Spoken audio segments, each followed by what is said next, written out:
I Okay, show 7. I show 7 p.m.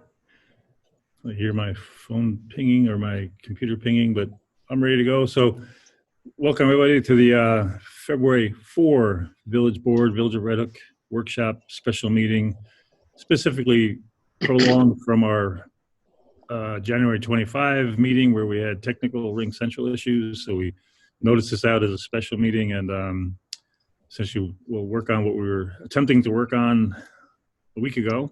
Welcome again. And I see we have a quorum. I'll just do a roll call. And just to confirm that for the record, and we have stakeholders coming in and general public and so forth. So just for the clerk, I myself, Ed Blundell here, Mr. Noonan. Here. Mr. Kovalchuk. Here. Mr. Lang. Here. And Ms. Norris. Here. Great, thank you. So, like I said, we've been circulating since our last meeting failed on the final 3 minutes before we got going. I expressed our apologies for that. We thought we had the technical ability to set 2, which it let us do, but unfortunately you cannot manage 2 from the same computer after you leave the first one. So we learned that the hard way, and we'll move on and work tonight. Thanks, board, and everybody else for coming back in tonight. I just wanted to repeat a few things. In workshop format, we tend to be less formal. We don't really need to do Robert's Rules of Order, but we also want everybody to be friendly and civil and collegial. We've got a good team working here, and we've got a product I think is near to done. Just to repeat a few things so the board and everybody gets up to speed. We're working on a short-term project. We got Executive Order 203 from the state of New York, and we've been working with the county to develop a collaborative plan, picking up a lot of the expertise of some larger agencies and county staffers and policymakers. That was released. Really nice. Could somebody mute their phone, please? Sorry. So we've been Admin has the possibility working on our own plan here for the past 2 months or so, since mid-December, and we've got a nice draft underway. What I did before the last meeting, I sent out what I'll call a red line version and a clean version. One reason I sent the red line was I thought it would illustrate some of the changes from our earlier meetings, how we're morphing and adapting to input and so forth. As far as tonight, I would like to try to wrap up, just to remind everybody again, like you said, our next full formal village board meeting is this coming Monday, February 8th, where you will recall the village board schedules a public hearing on the plan. And then my personal plan is we'll see how that goes that night, and most likely keep it open for about 10 days for more comment, especially written comment, and then keep moving ahead on it with the goal to having it done and adopted by that April 1 deadline. Looking over things that I thought, just to recap, essentially we took all sorts of input and we came up with 5 key concepts and then what I'll call subcategories. But if you want to look at what we've circulated as far as, it should say working document draft January 27. I think I misspoke our last meeting that we missed was January 28th. It's like The 26th, actually, Ed. The one we missed, the one that failed? Yeah. Okay. Yeah. All right. Thank you, Brent. We picked 5 working categories, and just to recap, number 1 was transparency and accountability. Then we had building trust through sustained relationships. Number 3 was equity. Number 4 was clarity and accessibility of information. And then 5, I titled the future. And that last one came out of trying to highlight the concept that we're not looking for this to be over and done by April 1 and bookshelved or considered done. Even in those first 4 categories, nothing is going to be completed by April 1. It's just submitted by April 1. I want to make that clear to everybody again. And as we've tried to indicate, our goal is to have the best ever police department and always make improvements, find solutions. And that's the task of this village board, regardless of the issue or topic. It's whether it be environmental, social, economic. We work hard and we try to find solutions that fit Red Hook and fit what we can actually do. And I think we're, in my opinion, we're pretty much there with this. A few changes I made in the intervening earlier drafts were I was able to isolate out and get some of Bard's demographics. Thought that was important. I plugged that in. But it's my understanding of census data, when you look at town of Red Hook census data, theoretically that should be pulling in the Bard student numbers, because the census tests for where do you spend most of your nights sleeping in a given year. And that tends to, if the students answer in that fashion, I think we're seeing those numbers in the town of Red Hook numbers. But I still think it's important to list them here. So I'm trying to describe for all of us and anybody reading this that we do have this fluctuating piece of our demographic too, where something unique to a college town and unique to Red Hook that I think is worth noting. Put that in there. And one thing else I added, it seems like one of our sticking points is it's been complaint process. How do we find the best way to get something up to the right parties? I put a line in there, and I had more conversation in intervening 2 weeks since our last meeting with the Human Rights Commission, looking at, okay, they're trained, they're skilled, what can they offer to get around that, what I see as a bottleneck where they don't report out to any entity or any enforcement agency or elected body, which I think is a shortfall or a bad situation. If they're getting the data, getting the info, but it's not going anywhere, like we said at multiple meetings, how do we fix something? Whether it's a civilian on civilian issue, which I would call a social contract, or if it's something allegedly or apparently involving a police on civilian. And we still need a mechanism to find that comfort level.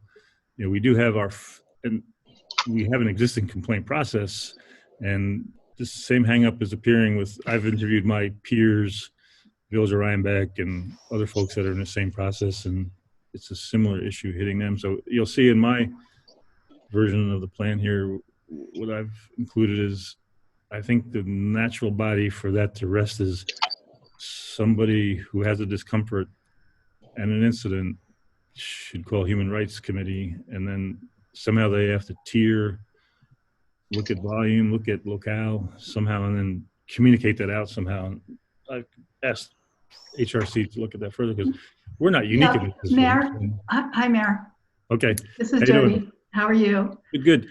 And, you're talking about that because I took a look at that in the most recent draft of the plan after I saw that after our conversation, and I was wondering what exactly that meant. Yeah. And I was going to ask you to explain it because, you know, as we discussed, the commission does not have any regulatory power or investigative power. So we don't take complete police complaints, formal complaints to be investigated. And I know the issue, as you just mentioned, is how does a small department handle that? You were talking about that, and other colleagues of yours, it sounds like other municipalities are also asking that question. But I did wonder what this means in the plan, given the limitations of the commission's role. Could you repeat that? Given the limitations of, I didn't catch the last few words. Well, given our role, you know, okay. We're not an investigatory body. We don't do regulatory. We don't do police complaints, formal police complaints. Well, with all due respect, I think that role has to be changed. It seems like a natural point for people to go to. And I think what I would do is lobby the county. The smaller munis rely on some of the bigger assets that the county can offer us, whether it's stabilization center, whether it's crisis intervention training. I think this is another piece where we have to have our people have to have a place to go, because it becomes problematic. How far down do you drill when somebody has a comfort level reporting into our organization? You know? And, understood. I feel like it's at the same time, Mel Kirk, I just want to say, understood, right? You have to create a process that people feel comfortable in making complaints if they have concerns. But at the same time, our commission is not set up for that type of a system, which is quite extensive. Other counties that have commissions that do investigations have quite an extensive staff for investigations. They're not done by volunteers. They have a system of adjudication set up. So I appreciate your willingness to lobby the county, but I would also say that there is quite an extensive capacity and regulatory piece to that. So I want to just leave it there if you're considering. Yeah, I think what I'm saying, that would be part of our plan, because in a sense you have talented, skilled people and you've been helpful, but if you can't do anything and get it out to the right party. We can do things, and we do them within the purpose that's laid out in the resolution and executive law. What we don't do is investigate complaints. That's one thing we don't. I don't think I'm saying investigate. I think it's report them out, or I don't think I'm saying investigate. I think it's study. Ed, Ed, if there's a complaint, I guess we as a board need to know what it is, so that we can take some action on it. Right. We are the board of trustees, and I mean that, to my mind, that should be where complaints go. And I guess I'm not sure I understand if people, and maybe they're not, are hesitant to go to a member of the village government. So I think that needs to be addressed. We have to be able to hear the complaints, do some investigation on it, whether it's between the policeman or the police and a citizen, or it's citizen to citizen. We need to have the information in order to do some work on it. I agree. And I think, for the record, I want to be clear, we're not just talking about police complaints. I think if social contracts being violated in Red Hook, particularly in the village, we'd want to know about that too. So we're not just talking about the perception or the reality of police complaints. It's more, okay, if we're having bias, racist, different types of incidents occurring here, and Human Rights Commission's aware of it, and we can't fix it. Will, I think I agree with you on one point. Like, the village board is the point of authority for the employee-employer relationship, and then we don't have the same direct authority over citizens, but we have the role of leadership, the role of leading by example, whatever, having education sessions, whatever we could do with other entities. But anyway, it seems like it's still, I have it in the plan, like, the path I could see is lobby the county, say, hey, there's, I think 15, maybe Jody knows the number. There's the sheriff's department, then I think it's 12 or 15 separate police departments in the county. Everyone's having the same issue. No, I don't think anybody's invented the comfortable path of a citizen complaint.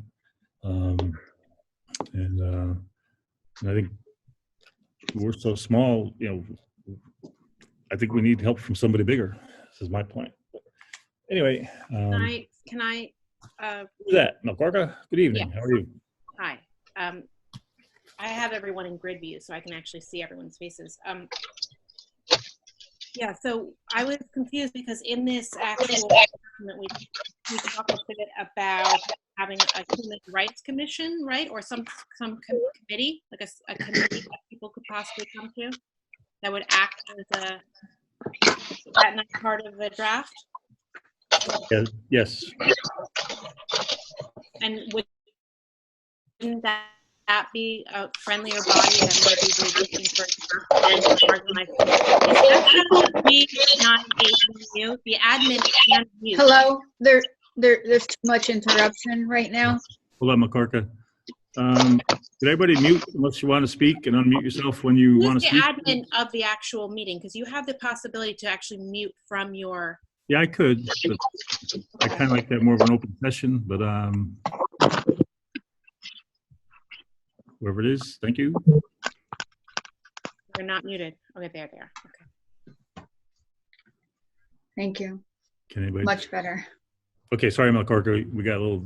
Yeah, so sorry, I didn't mean to shout there at everybody. That's Just being very loud. Yeah, so in the plan, you actually talk about the idea of doing that human rights or human relations or community relations committee, right? Wouldn't that work as an arm that would encourage trust and build relationships so that people could have the ability to feel like they could approach the village board? I think overall, yes, but I see that as a broader concept, to be honest with you. I mean, I don't have the end final answer here. I think it's, to me, that is not specifically related to police complaints. That's just. No, we said that it was not police complaints. We said that it would be community complaints. If someone had an issue with bias or harassment, the same sort of things that would go to the Human Rights Committee. If they had an issue in our community, there would be a body that actually would build trust and make actual advances to marginalized communities. Instead of just saying, oh, it's the Human Rights Commission, they should do it for us. I mean, isn't that, if we're having an issue with people not feeling like they can report and the actual avenues of reporting are not working, and we all agree that there's some sort of issue, right? If the Human Rights Commission is getting a bunch of reports and we're not getting them, it's not that the Human Rights Commission is broken. It's that something's not working on our side because they're not an investigative body. That's not what they're set up for. They're set up to create trust and to make people feel like there is a place that they can go and be heard. Milcorca, could I just say something? So just in the interest of time and efficiency, I think it's important that we think about there are things we can control and things we can't. And one of the things we cannot control, although as the mayor says we can advocate for it, is how the county executive chooses to legislate the identity of a human rights commission. But we could certainly plan to express, right? But I'm not sure that it's a great use of time tonight to talk about whether or not the Human Rights Commission should have a different role when what we really have a limited amount of time to focus on is what's going to happen in Red Hook for Red Hook. Yeah, thanks. I don't know if any board member wants to, my thought / concern is my interaction to date with HRC as they have, I think, skilled, trained folks, at least more than a volunteer committee we would pick within our locale. And to me, that's important. I think you need some level of expertise, not just concern, but something where you can turn something, make something happen. Well, we have 2 members that live in Red Hook, right? 2 members of HRC. Mm-hmm. Yeah, I don't know where everybody lives or what their jobs are. But, yeah, they were both on the call last time. Pardon me? They were both on the call last time. Yeah. Also, training can be a requirement for participating. Good point. I mean, I'm not saying no. I'm just, that was my concern. It's like, I think advisory versus enforcement.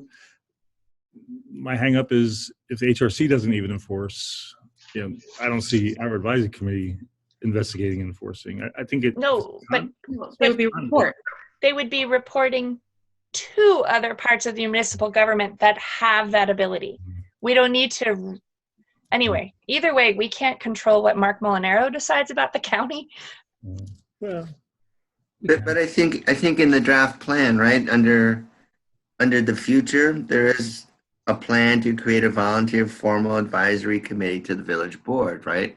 Yeah. Which specific to the village of Red Hook, and to address issues of bias and racism, and it could include police activity, any type of form of concern by our citizens. It could gather that information, bring it to the board, or we would then take whatever action needed to be taken, working with the community advocates. So I think, again, that's in the plan. It's specific to the village of Red Hook. And I think that should address it. If we could work in partnership with the county strengthen that ability and strengthen our ability to gather information so we can better our public and going forward. I think that would be great. But I think, we have something in the plan right now that addresses a lot of these issues. Yeah, good. I think what McCork is suggesting is maybe another phrase or something. I'm just saying that focusing on changing what works well in the Human Rights Committee is maybe not, we should try to mimic and figure out what we can do to build that trust in our own community, because what they are not investigative, right? They are not build trust with communities that are marginalized. That's important. And that's one of the reasons why we're not getting the reports, is because we're not making those efforts. I don't know about the last part. I don't know what that means, but I mean, here locally, we're not getting reports, you mean? Or do you mean reports from HRC? No, I'm saying locally that you are not getting the same amount of reports that HRC is getting from the Red Hook locale. You are not receiving them personally. Well, maybe we should be clear on what the Human Rights Commission is actually receiving. I mean, are there complaints about our police or some issue that? But that's the point, is that yeah, sorry. I mean, there's not to be defensive, but I think there's mechanisms within the village government. It's a small village, and I walk the streets a lot, and most people do, and I hear a lot of stuff going on, but I don't hear everything. And it would be great to know I think this is part of the question, what the Human Rights Commission hears that we don't hear. But those are trusted relationships that take a certain amount of effort to build. You understand that, like, a marginalized community needs outreach, and it needs to actually we need to make commitments so that people can build that trust. And so would an advisory committee help serve that purpose? The idea, as I see it, we would have people that have relationships with marginalized communities on the board that could act as somebody that you trust, a face that you know, a relationship you have. Because I'll be honest, I don't really have a relationship with everybody on the board, even though I've lived here for 4 years. And that's just because we don't necessarily interact socially, right? And so there is a benefit to having people that you know and building those trust relationships, and having that, if the reports aren't making it to the board, maybe we have to figure out a way to encourage, make it so that there's a better avenue. So with the plan that we have, the Creative Volunteer Formal Advisory Committee, would that serve the purpose? I think so. I think it would. But I don't think saying that we should change the purpose of the Human Rights Committee should be in the plan. I feel like that is I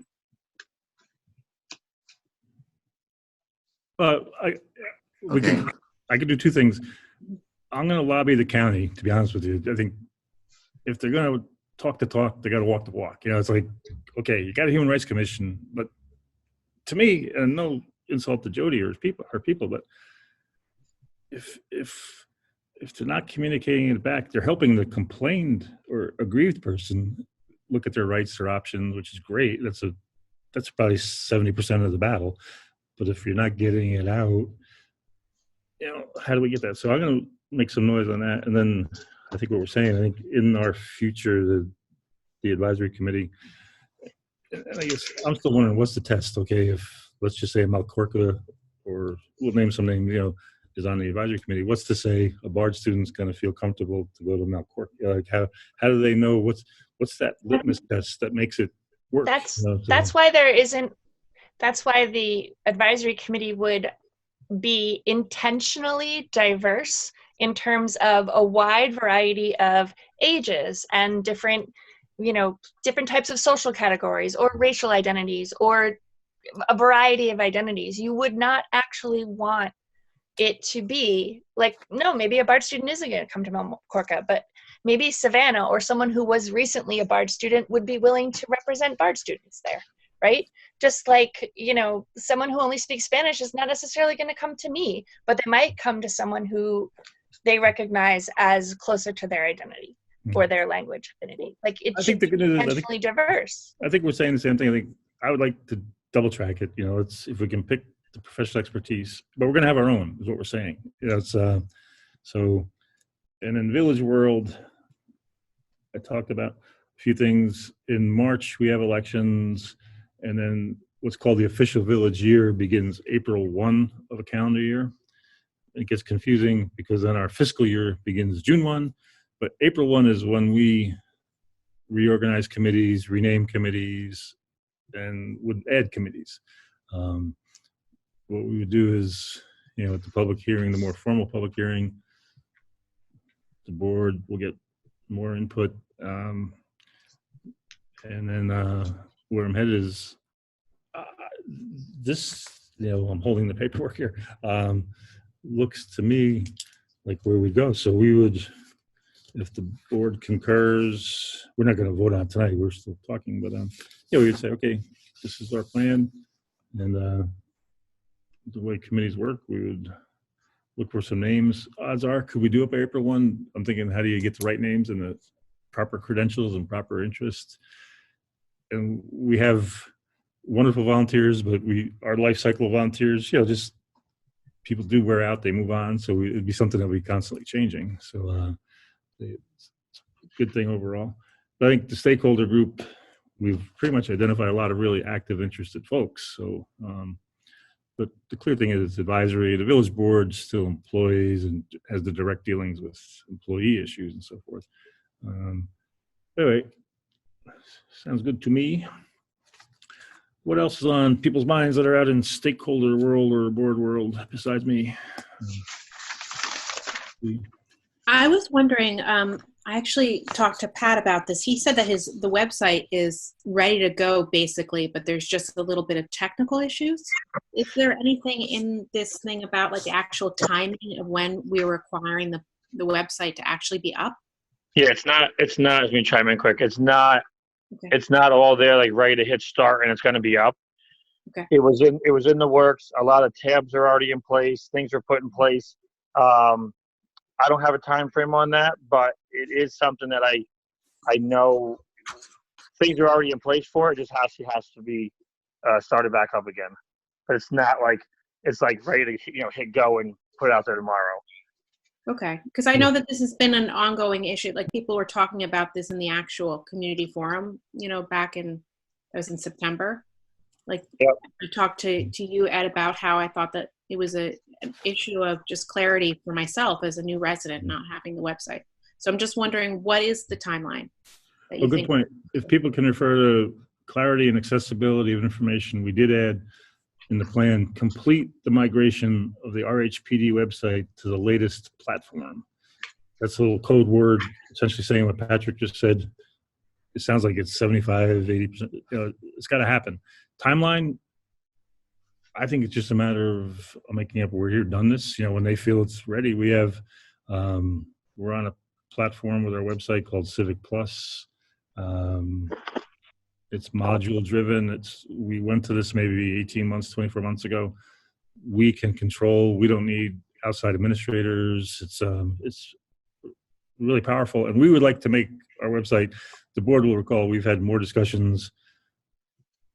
If we could even make more interactive points on our website, that'd be our goal too. But I don't think we're not going to drag our feet, Milk-Orca, but when I'm just wondering if there's like a deadline date that we should shoot for to put it in the actual, so we all know that we can be excited about the website's going to be up and that pain point is going to be addressed. I don't know if you want to pick something. It's definitely the top of my list. Not to cut you off. It's definitely the top of my list to obviously get done. But on my daily things, I have a lot of things going on. Like obviously the body camera stuff coming. We have the DEMS paperwork that we do every single day on a daily basis. Police reports. So it's definitely on top of my list.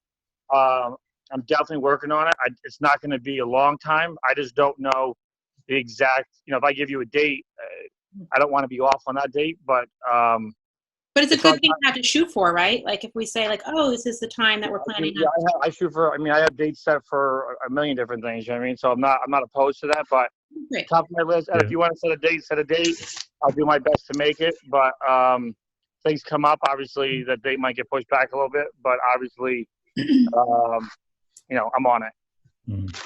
Yeah. Is there anything that you need support-wise to get to that? Is there like something that's holding you up support-wise? Sorry. Nope. I just typical, doing everything on a daily police work stuff and building a website that I have to get launched and make sure the tabs are in place. Because once you launch that, it has to be perfect. There can't be flaws in it. So just reviewing it and making sure everything's in place and talking and just getting that up and what current information I want on it, all the tabs, all the information, the FOIL requests, accent reports, things like that. Daily news feeds, press releases on it. It just has to give me a little bit of time because obviously I'm carrying a lot of torches, doing a lot of different things. So I think what people don't realize is like with all the DEMS paperwork, most police departments hired 1 or 2 full-time people, even small municipalities like ours put on full-time staff just for DEMS paperwork.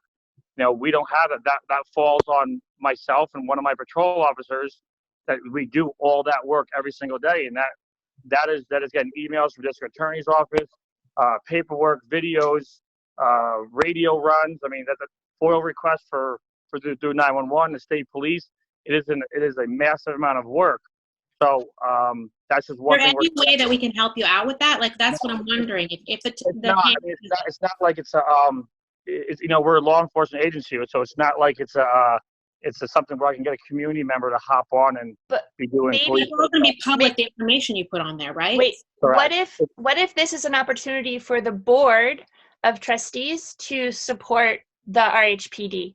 Because I would hate for this to seem like all the plan is Pat do this, Pat do that, Pat do this, when he definitely okay. Right.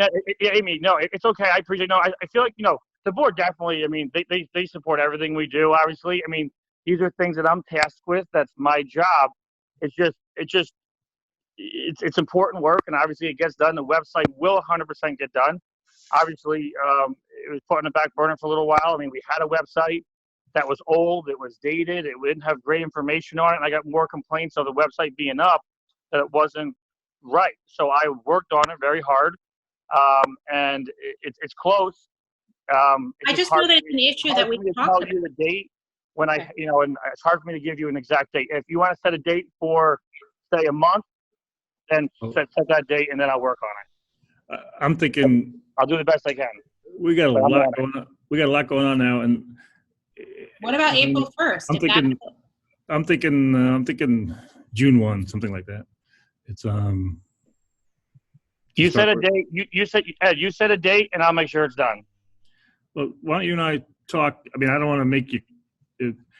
I think the audience has to realize what he's saying is true.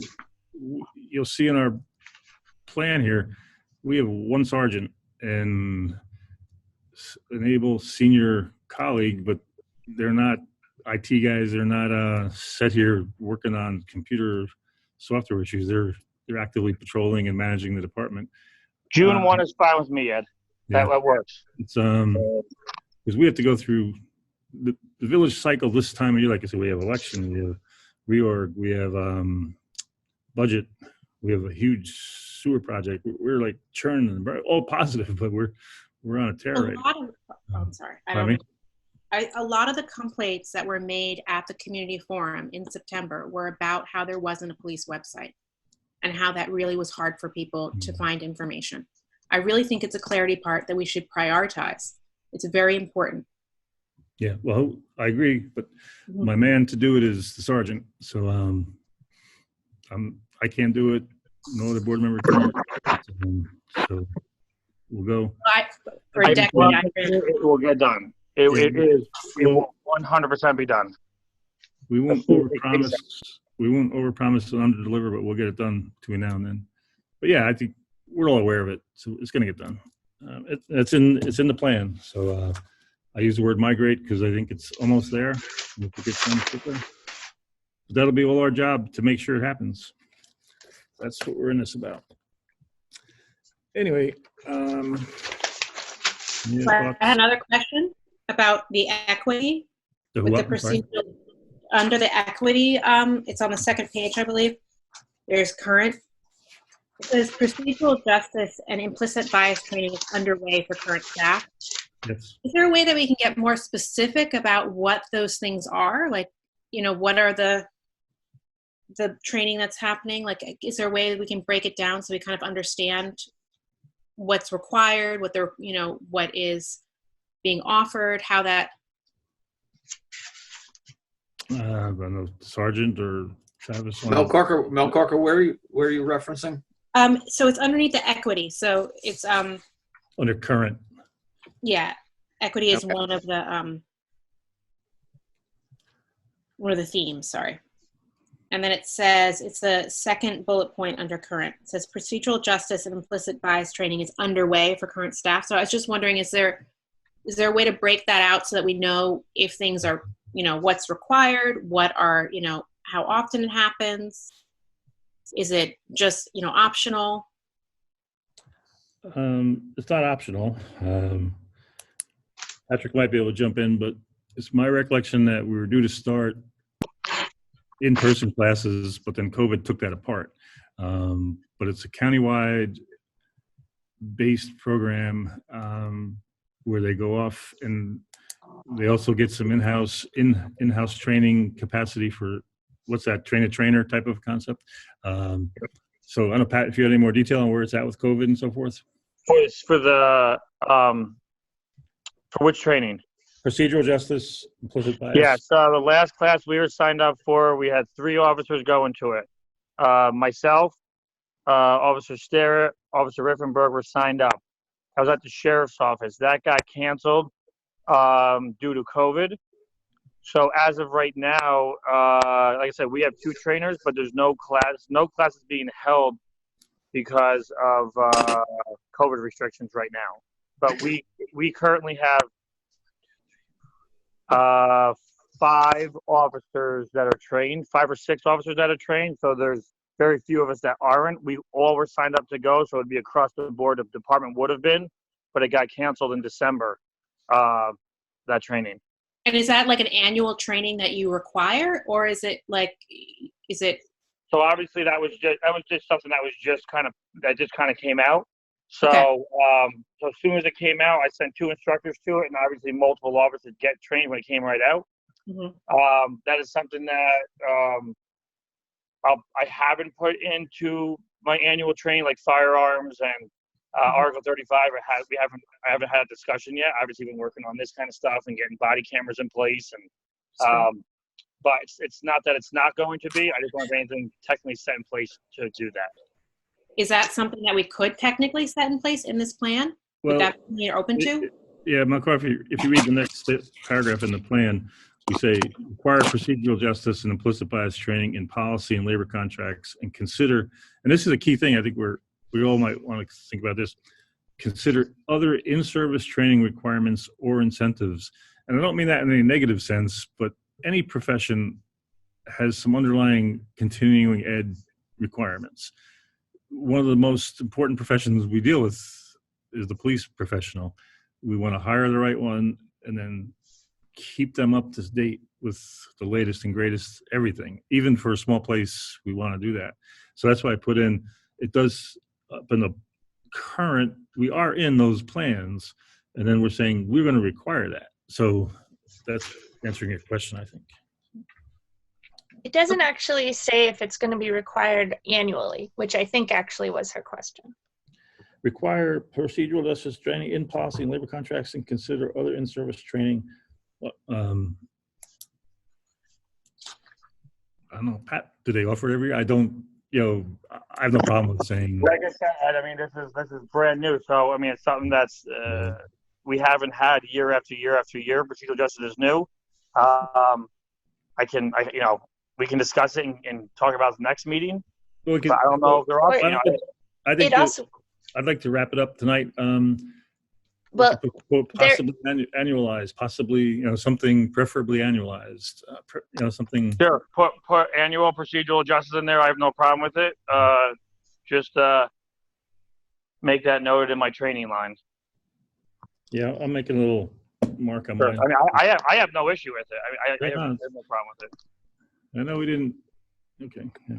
We do a lot of training, so I mean, it's No, I know we talked about it. I just didn't know the specifics. So that's what I wanted it to maybe be more specific so I could understand what you guys were doing and what the improvement was. That was the part that I wasn't totally sure, because you had talked about how you were already doing training and that officers had received. We train in a lot of different things all the time. I know. I just wanted for those specific, the specifics, so that we could see the improvement. Specific on what? On procedural justice? Well, I think we got what it, guys. you're already getting, and then what would be the difference in the plan? That was. I think we got it now, guys. Okay. We're going to require it, and it's already in there. So.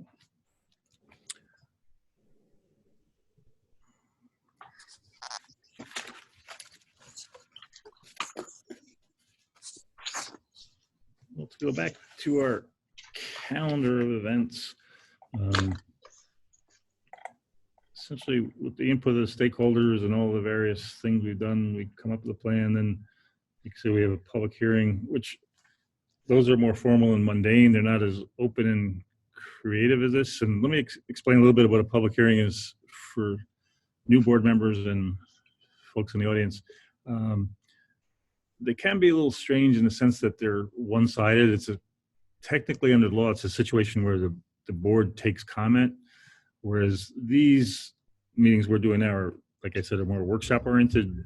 We get ideas, we consider ideas.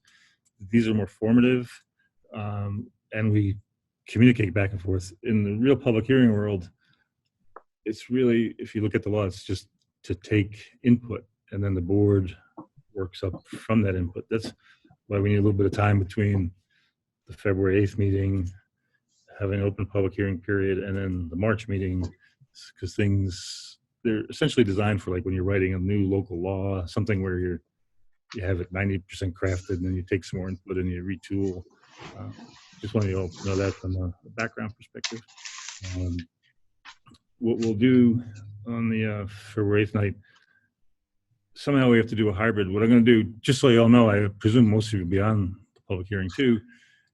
We're going to have a version of a sign-in sheet. Normally what we do is people come in, I'm in the main meeting room right here.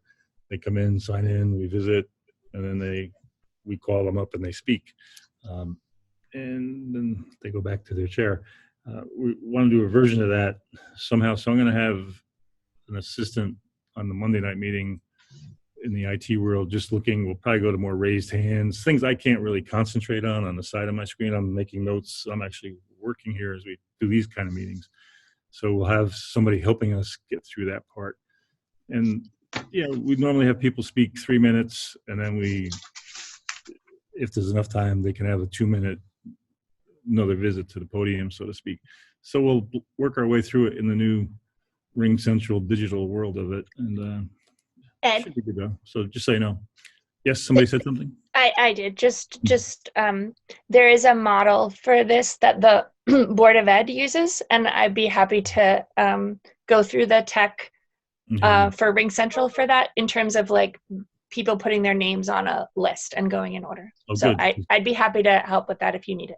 Yeah, I would love that, because two things. I circulated our analog list, I'll call it, to our IT guy, trying to like, okay, here's what happens in the analog world. But yeah, if you could email it or whatever tomorrow, call me, whatever. And then cool. All right. Let me just look at one more thing here. I mentioned this at other meetings too, but when we actually are done and ready to file with the state, there's something that's in different guidebooks that are online, and but we have to affirm that we've done certain things. So one of the paragraphs is the Village of Red Hook has consulted with stakeholders, including the local police force, members of the community, with emphasis in areas with high numbers of police and community interactions, interested nonprofit and faith-based community groups, the local office of the district attorney, the local public defender, and local elected officials regarding the plan. So like I said, we've been in touch with the DA's office. We have a strong working relationship with them. The chief assistant DA actually lives up in our jurisdiction, so we know them pretty well.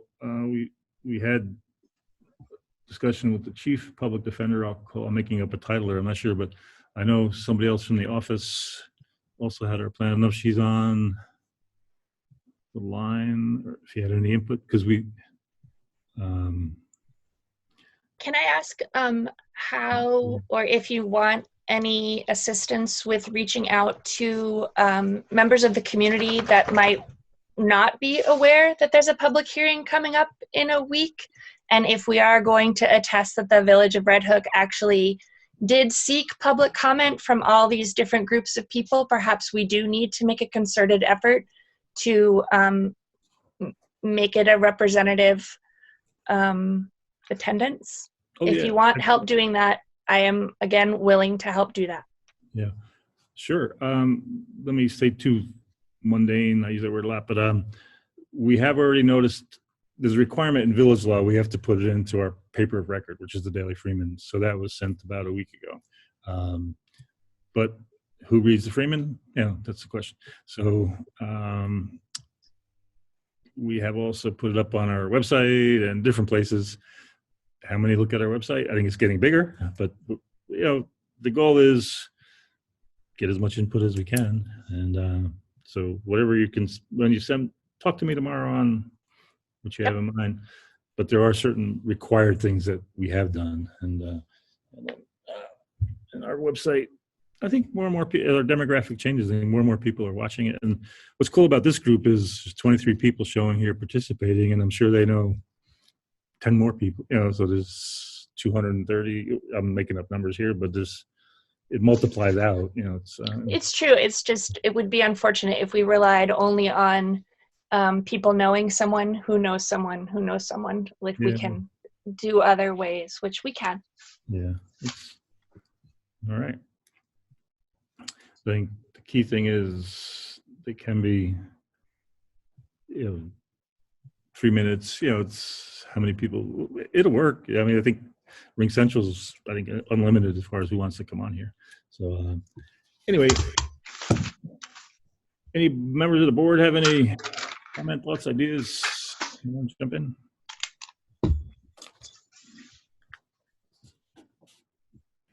Yeah, just in terms of getting the word out, there's on Facebook, there's a Red Hook happenings site that could be posted on.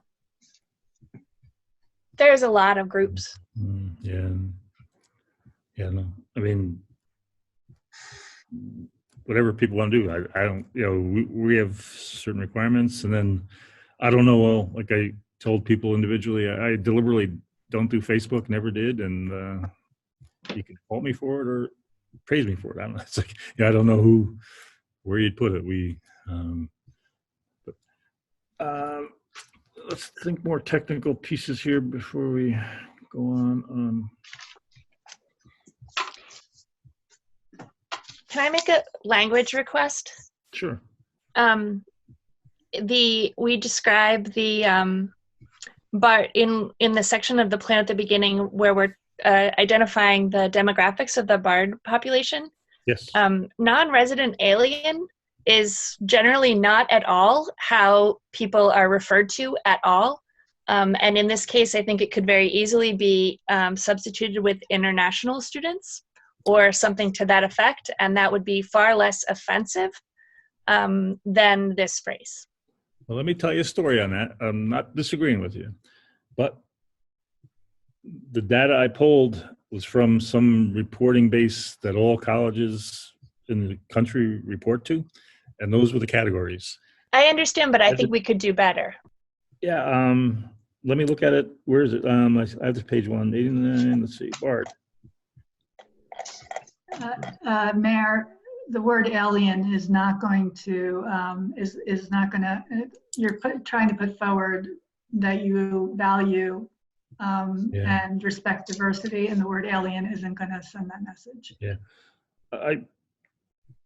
Like I said, I got you. So it's a category that the universities across this country use. So, but I would say non-resident, meaning, I don't even know what it means, to be honest. It means international students. In the case of BARD, it means international students. Like on a visa, I guess, right? That is correct. They are students from other countries. with an F1. There's no way that Bard itself would choose that category. So the other alternative is you could reach out to Bard and ask them what they would use instead. I like international students, unless somebody has something else board-wise. That's fine. I mean, I was categorized as a resident alien for a few years. So I didn't particularly appreciate it. Okay.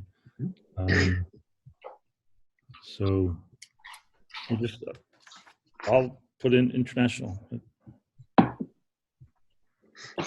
be honest, it does seem a little weird. Alien, like non-resident alien. Like, hey, Not good. Out of space. Thank you.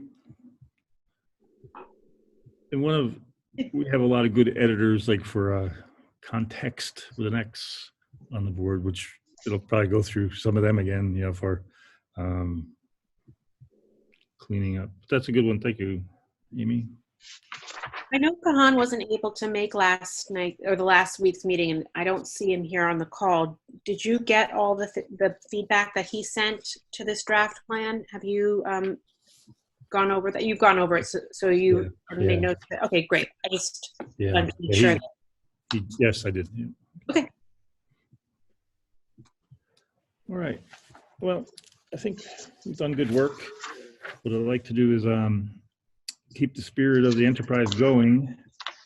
And looking at my calendar here, my handwritten calendar, February 8th is closer than we think. Brent and I are going to be working on sewer tomorrow. We'll get an agenda up.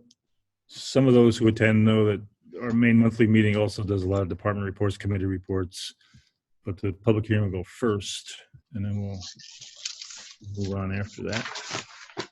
But like I said, we're looking to do the best thing here in Northern Dutchess with our community, and I think we got a good plan and a good bunch working. So I'm psyched. I'm happy.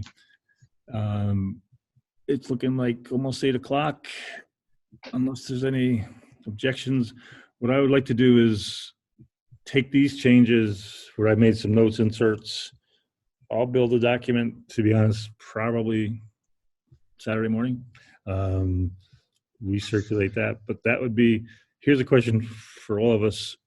We have this current one up on our website, and that's where I would like people to be able to see it. We'll modify it from our input tonight, get that version up there, and so people have to be able to read the plan to comment on the plan. This is the underlying presumption.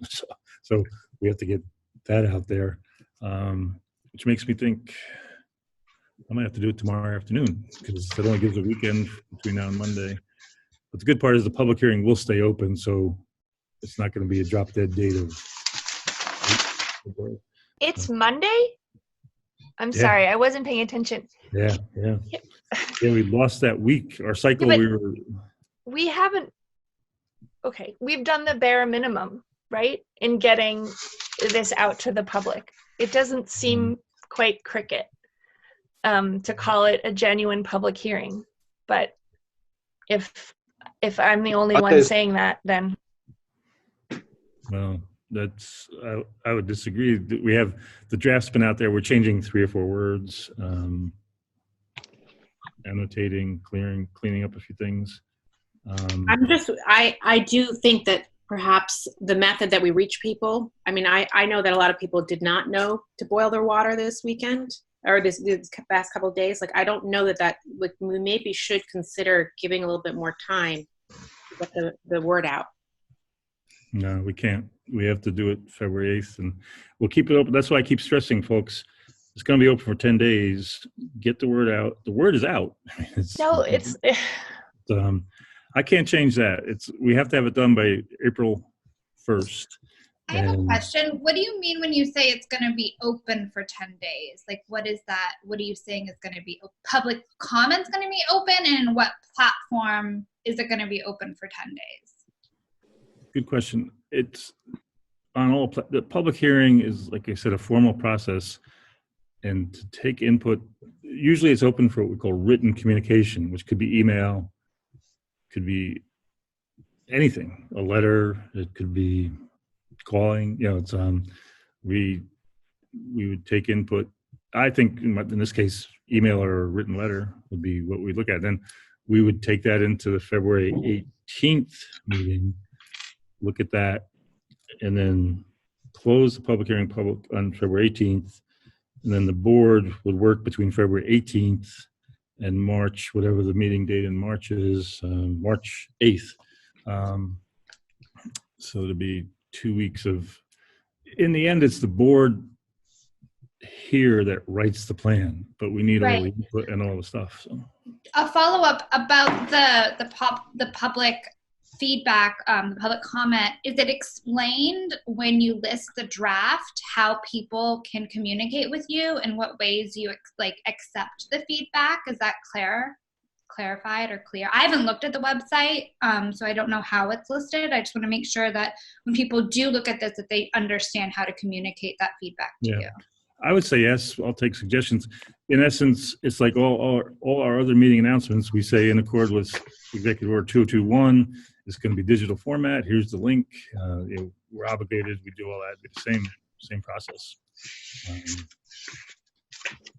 That's At the risk of making a real pest of myself, I think that this is the sort of thing that when Kahan was accusing us as a community of being perfunctory about things, this is the kind of thing where we're doing exactly what is legally required of us, but no more. If we really want people to believe that we believe in inclusion, we gotta do more than that. And that's just how I feel very strongly. It's a great sentiment, a great statement, but I don't know what we can do. Board members, senior board members, will understand what a public hearing is.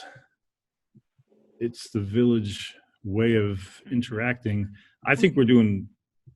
Yes, but in this case, this is a public hearing about something that was in response to a state mandate. You read to us what the village is agreeing that we did. Am I the only person on this meeting who thinks that we have actually made a good faith effort at letting the public know that their input is part of this process in general, not just the people here? If I am, then I am, and that's okay. I think we're fighting over semantics. A public hearing notice goes out. We'll push it every forum we can think of. I don't know what else to tell you. And that's not pushing it in every forum you can think of, because you're a really smart guy, and you just told us.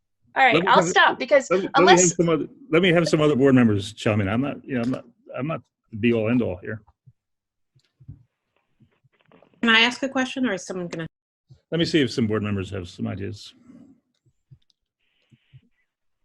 I think getting it out on the Facebook, the Red Hook. The name escapes me, but Red Hook happenings. That has a lot of reach. So I think that's one of the ways that we can do that.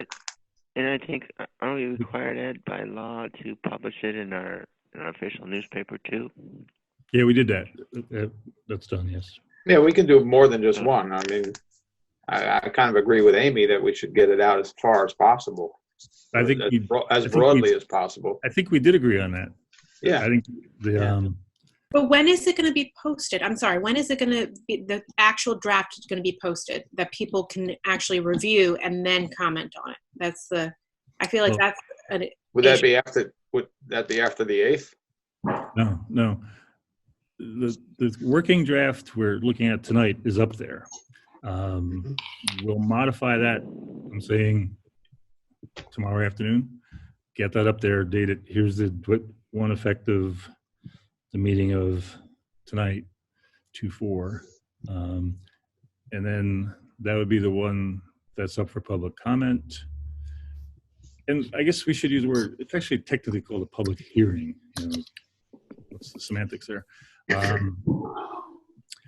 But then we'll keep that open. And this is, in my mind, this is what we're trying to do. We're going to keep that open for 10 more days so people can read it. They could have attended the public hearing. In those 10 days, respond, comment more, and the board gets to all that. And then on the February 18th, we look at all that. And then we still have time between February 18th and March 8th. But in the end, it's the board that's writing the plan, and it's with the input of all the various groups. And like we keep saying, I don't see this as like a dead end. Okay, we're done. Let's move on. Everything in this thing is ongoing and future oriented. It's something we have to, it's not going to be over. It's like the commitments you make in this document are important, right? So if we're we're not even giving people one business day to read it and review it before we're going to be taking the public comment where they can actually see your faces and see you. Here's the thing: the public hearing is set.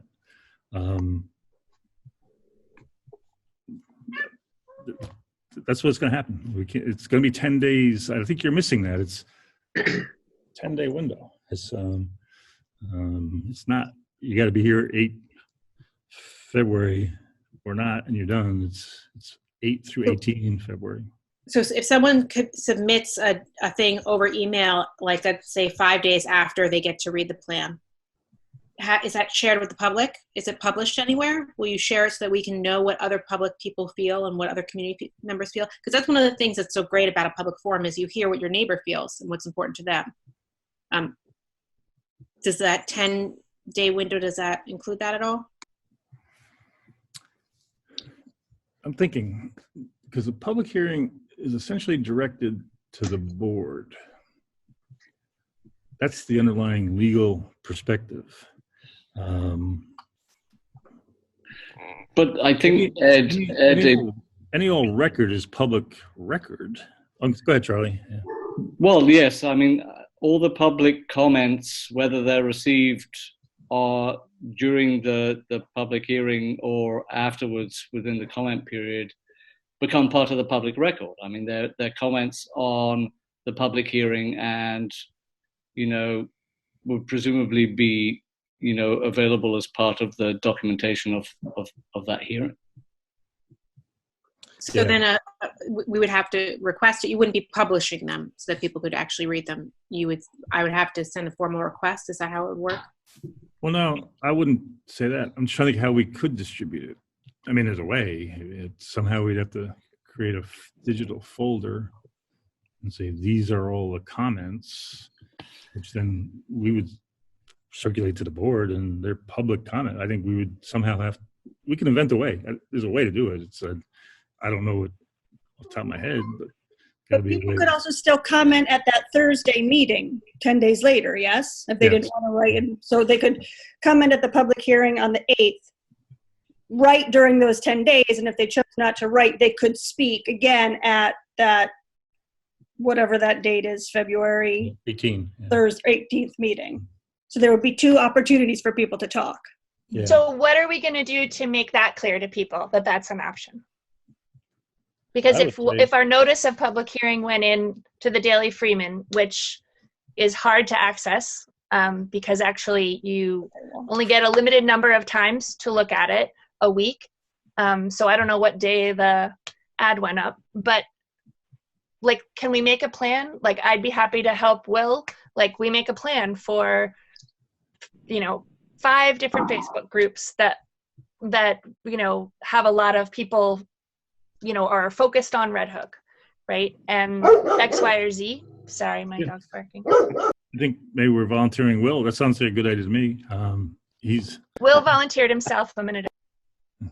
Okay. I didn't know I did that, but thank you. You said Red Hook happenings.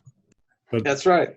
But I think also in our webpage, Amy, if you want to help as a consultant, I'm envisioning the words we want to put, but I think we want to encapsulate that somehow. It's a 10-day window for those unfamiliar with the process. And I think Lauren was going to say that too. And Will's a wordsmith. I see Jill Lundquist raising her hand.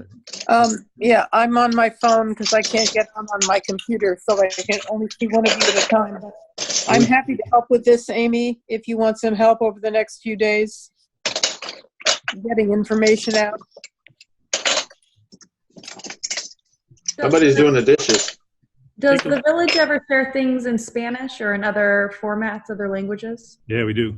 Okay. Actually, are they on the website typically, or where are they? Really good point. I'm trying to think the last one we did. The library helped us out greatly. The last, it wasn't in any, we didn't, if the library is the one who helped you, then it was me. And we haven't done anything related to the police reform at all. Not this, no, but I'm trying to think the last thing we circulated out. The last time I translated something for the village was related to the early pandemic, I think. Yeah, So is that something we can just make sure happens with whatever notice is given out, explaining the process? If it can also be in Spanish, I think that would be really beneficial. I like that idea very much. Thank you.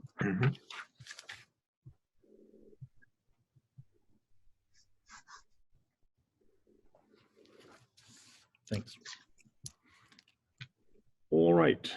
So can I just say real quick, this along with the boiling water alert is another reason I think it would be beneficial to have a village like newsletter or email thing that people can kind of receive this information without seeking it out, that this information is provided to the village residents. There is that capability that with the Civic Plus, right? Because the town does that. You can sign up for newsletter alerts, right? And they use the same platform as the Village Civic Plus. Yeah, it's built into that platform. Yeah, we not to how I explain this.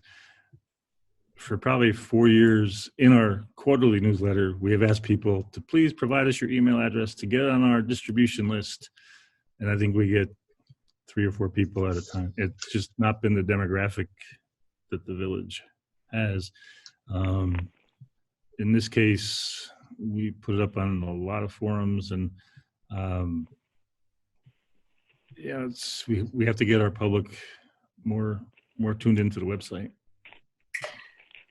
I'd just like to mention in Tivoli, they have a sign up on the homepage to get on the mailing list. And I'm observing that the Village of Red Hook, you have to create an account in order to get access to that website.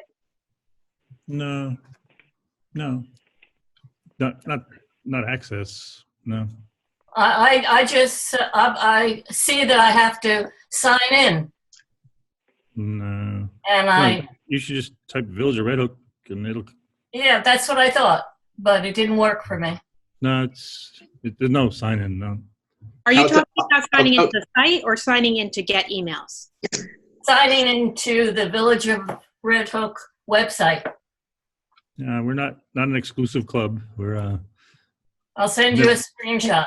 I've never seen it. Looks like I'm on the website right now, and you can access, or at least I'm able to access the website. There is in the top right corner something that says sign in, and it says like create an account. I'm not sure if that's for something else. Maybe I think I can help with that. It's to personalize the kind of information you see first on the website. It's an option. It's right across the top, Ed. But it's not necessary. Well, it's what I've. Okay, Will, you go, and I'll finish up. What I found is that I saw that you have to sign in. Right. And as I was signing in, it was telling me I had to sign into AOL or something else. So it was for me, my experience was completely different.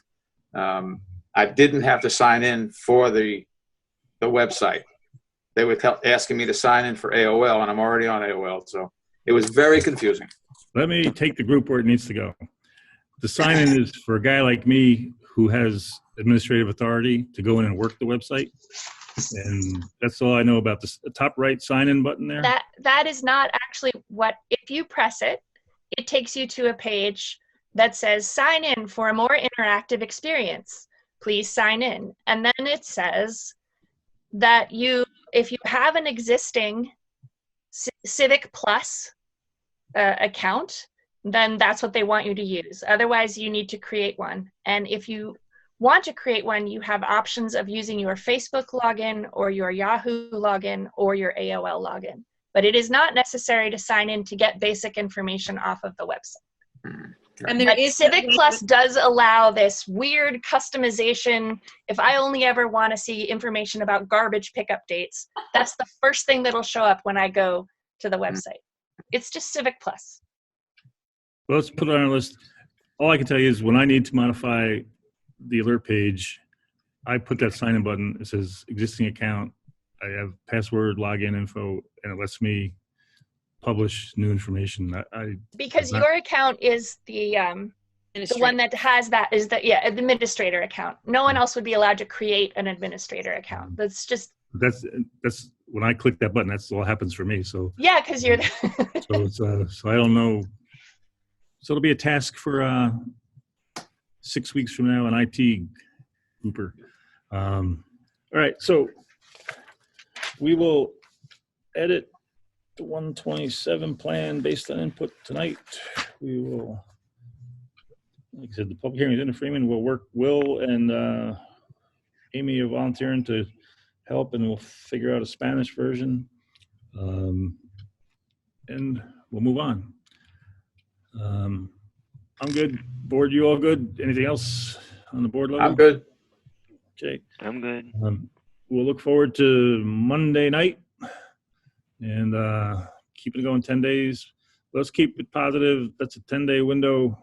I don't believe, to be quite frank, many public hearings are just one night. This is too big for one night, certainly for sure. But we're also in, don't take it the wrong way, but we're in this time constraint. We've been working on this. We have to get things done, and we're going to get it done, and we're going to get a great place even better. So everybody, thanks tonight, and it's a work in progress. Yeah, thanks. It's true, Will. One of my favorite phrases is from Shel Silverstein when he says, "The question is, how do you eat an elephant? One bite at a time." So we're on the way. Yeah, and like we say, we're a solutions group. So thank you, everybody. Good night, all. Do you have to close the meeting? Mr. Brent, you want to adjourn? Yeah, I'd like to make a motion that we adjourn this evening's meeting. Okay, that'll make it more formal, but good night, everybody. Okay. I'll second for what that's worth. All right, good night. Bye-bye.